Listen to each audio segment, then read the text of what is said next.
Aloha interwebs, welcome back to my channel. Thanks for tuning in. Today's Monday, so we're going to do a movie Monday. And today, basically last night Breaking Bad ended, the Breaking Bad finale. And also last night I had a chance to watch Rush by Ron Howard. So I couldn't figure out which one I wanted to talk to you guys about today, so we're going to do both.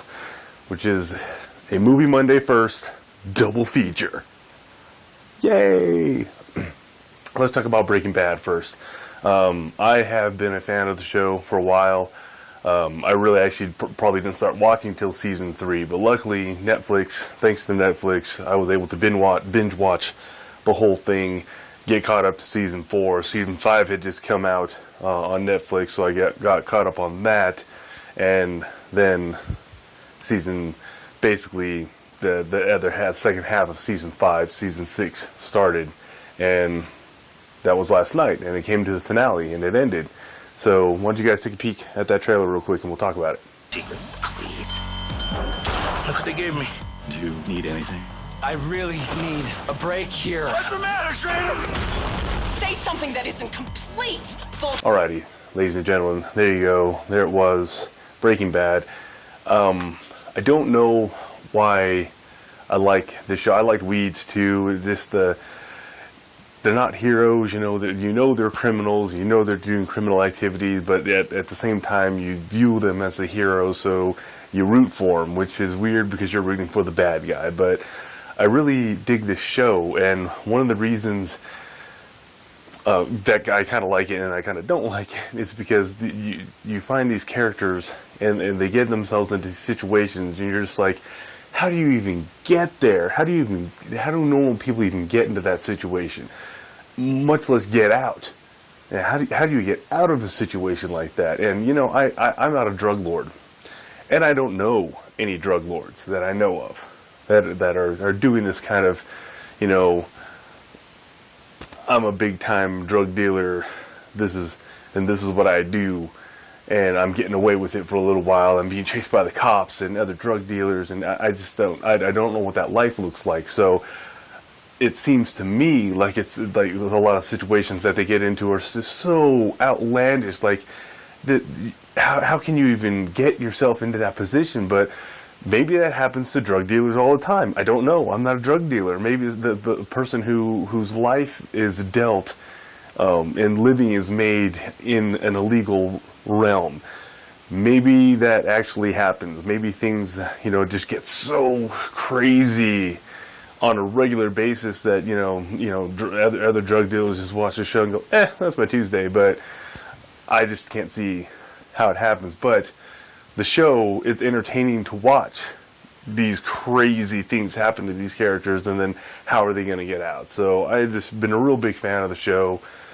This last season, it really started getting like, okay, here's the big fat ugly situation. What are you going to do? How are you going to get out of it? There's pretty much no way that I can think of that any kind of normal person is going to be able to handle this, and they handle it.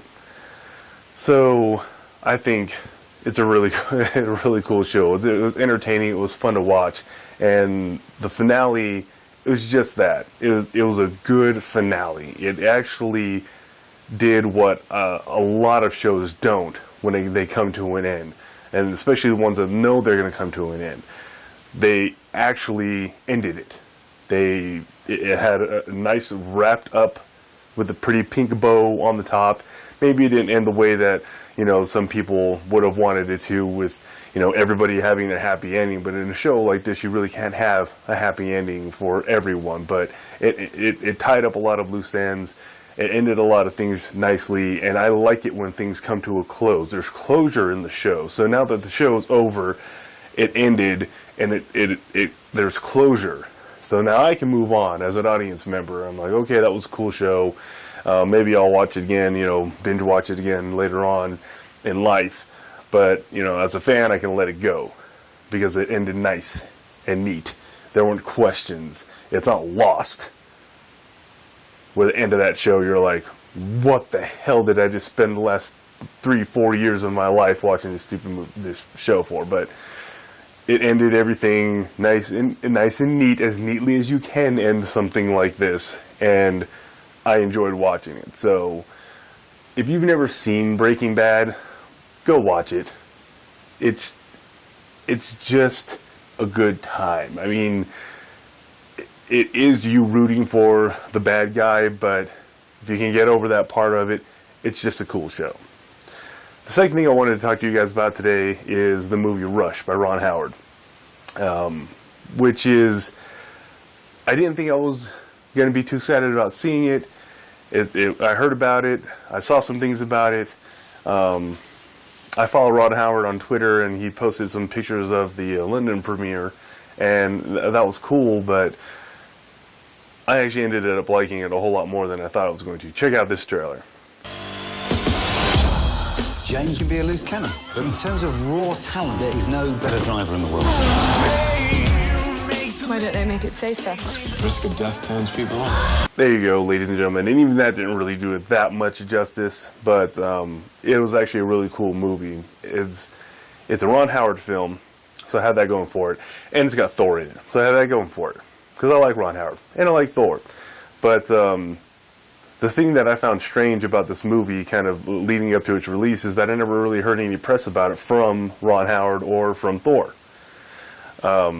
Chris Hemsworth, and I think that's kind of weird when that happens, when movies come out and you don't hear about it from the people who are, you know, especially the ones that are billed. This is Ron Howard's Rush. I haven't seen any interviews with him, and maybe it's just that I haven't seen any interviews, you know. I haven't seen enough TV or surfed enough internet to see that out there. I just didn't hear any hype about the movie from the people who are directly involved in making it. So there's always that hesitation of watching it. It's like, if they're not even gonna, you know, do any press on it, maybe it's not that good. But I thought it was enjoyable. I thought it was good. Cinematographically, it was shot very well. It is very reminiscent of Days of Thunder, but this particular movie is based on real life people who actually lived this lifestyle and ran these races back in the 70s, and a real life rivalry between the two main characters that are involved in this film. And kind of their lives and how their rivalry affected their lives. So there's that sense of realism, especially at the end of the movie. There's actually real footage and real photos and real interview footage, race footage of these two race car drivers. So that adds that other element of a realism to the film, but you still kind of get that Days of Thunder kind of thing, especially since it is such a intense rivalry between the two drivers. And that's what I got out of it. It was a very, you know, intense, dramatic rivalry, and the film caught that for me.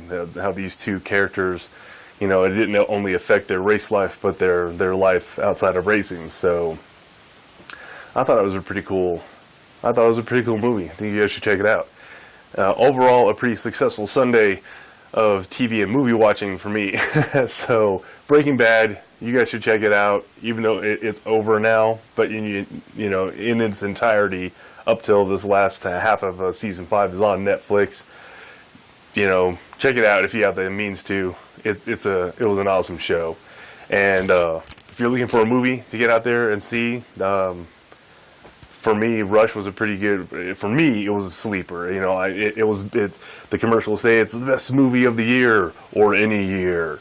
I'm like, well, can't dangle that carrot in front of me and expect me not to bite. And I actually enjoyed watching it, so that was a fun time. Thanks for stopping by Channel Leader Webs. I appreciate it. Peace out. Enjoy the rest of your week. Don't forget to subscribe to the channel. Catch you guys in the next video.